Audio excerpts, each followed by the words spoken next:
L'auteur de ce livre, c'est le bien-aimé frère Denven Fromke, le titre du livre Suprême Intention. Nous sommes au chapitre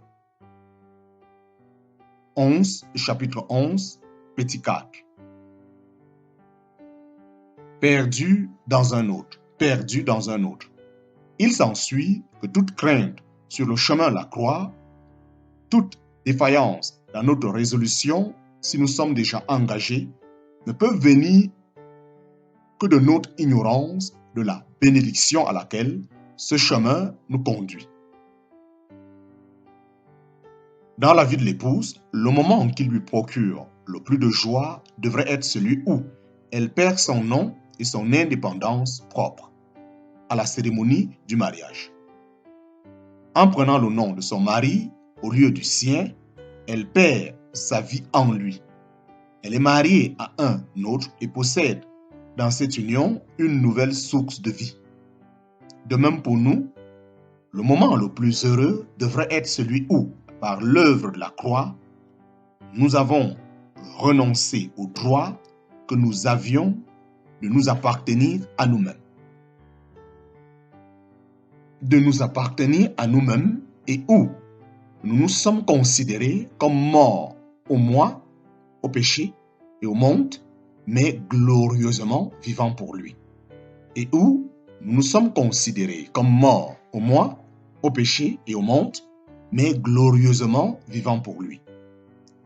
Quelle est belle cette description qu'un poète a donnée de cette union de vie.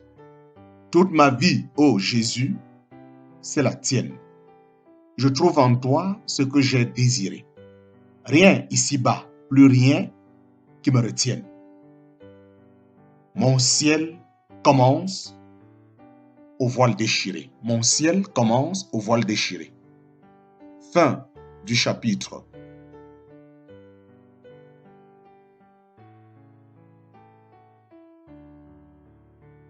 Fin du chapitre 11. Fin du chapitre 11. Fin du chapitre 11. Nous entrons dans le chapitre 12. Chapitre 12. Le titre du livre, Suprême Intention. L'auteur de ce livre, c'est le bien-aimé frère Denven Fromke. Nous sommes présentement au chapitre 12. Nous continuons et nous continuerons jusqu'au bout du livre à être centrés sur son point de vue à lui. Quelle eau vive jaillit de cette expérience-là? Vivre à la source même de toute chose, le cœur du Père. Tant que nous ne sommes pas arrivés à ce point de vue paternel, nous ne pourrions jamais nous rendre compte à quel point nous vivons avec le complexe du salut, comme si l'idée maîtresse de Dieu, sa préoccupation principale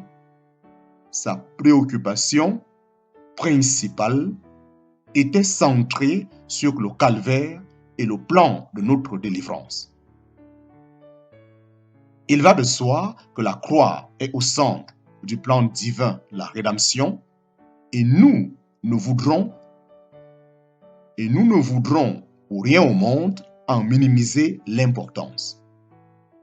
Mais maintenant que nos yeux se sont ouverts sur toute l'étendue du dessein du Père, nous voyons au-delà de la croix la suprême intention de Dieu pour son Fils et c'est cela qui devient central et détermine tout le reste. Cependant, de peur que quelqu'un ne s'imagine que nous passons légèrement sur la chute et la terrible rébellion de l'homme contre Dieu, nous allons examiner maintenant comment le Père s'est comporté avec Satan et avec l'homme pécheur. Nous verrons alors le rapprochement entre la rédemption et le dessein éternel.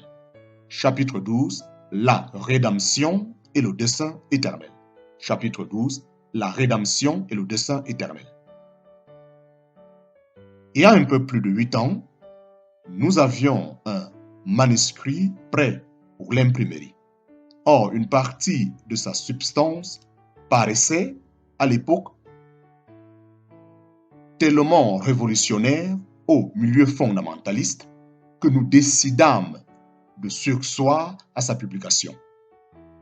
Mais quelle ne fut pas notre joie de découvrir un jour qu'un livre qui venait de paraître sous la signature de Watchman Nee, La vie chrétienne normale, examinait précisément ces aspects de la vérité que nous avions sur le cœur et que nous allons présenter ici. Il y a dans cette circonstance un encouragement pour tous. Dans le champ de Dieu, la vérité paraît dans un sillon ou dans un autre, peu importe où, pourvu qu'elle soit manifestée. La seule condition, c'est que la sémence soit plantée, au temps convenable, dans une terre bien préparée. Avec Watchman Nee, nous l'avons dit et répété. Avec Watchman Nee, nous l'avons dit et répété. La rédemption est assez grande. Elle est assez admirable pour occuper une place considérable dans notre vision. Mais Dieu nous fait savoir qu'il n'entend pas nous voir mettre tout dans la rédemption, comme si l'homme avait été créé pour être racheté. Il est certain que la ligne droite du dessein de Dieu a été rompue. Il est certain que la ligne droite du dessein de Dieu a été rompue par une tragédie qui a ouvert un abîme sous nos pieds.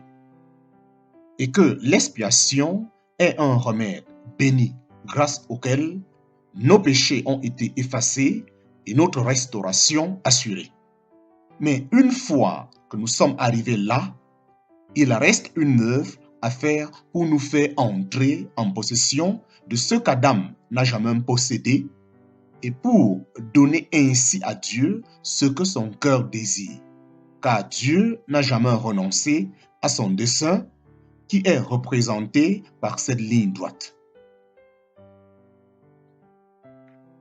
Les croyants sont inclins à laisser l'œuvre divine de restauration rejeter dans l'ombre la réalisation que Dieu a en vue.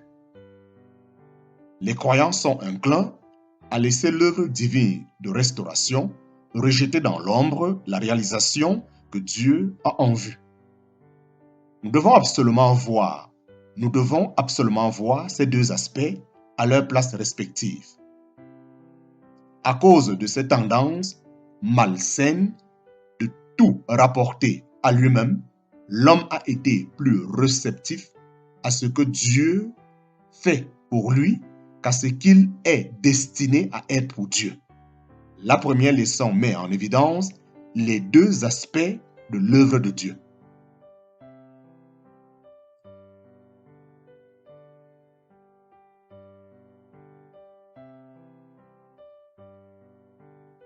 Les croyants sont inclins à laisser l'œuvre divine de restauration rejeter dans l'homme la réalisation que Dieu a en vue. Nous devons absolument voir ces deux aspects à leur place respective. À cause de cette tendance malsaine de tout rapporter à lui-même, l'homme a été plus réceptif à ce que Dieu fait pour lui qu'à ce qu'il est destiné à être pour Dieu. La présente leçon met en évidence les deux aspects de l'œuvre de Dieu. 1. Par la croix, l'œuvre du diable a été détruite et notre rédemption a été assurée, ainsi que notre délivrance de l'esclavage, du péché et des effets de la chute. 2. Par la croix, la possibilité a été rendue à l'homme de vivre pour réaliser la suprême intention de Dieu. 1. Par la croix, l'œuvre du diable a été détruite et notre rédemption a été assurée, ainsi que notre délivrance de l'esclavage, du péché et des efforts de la chute.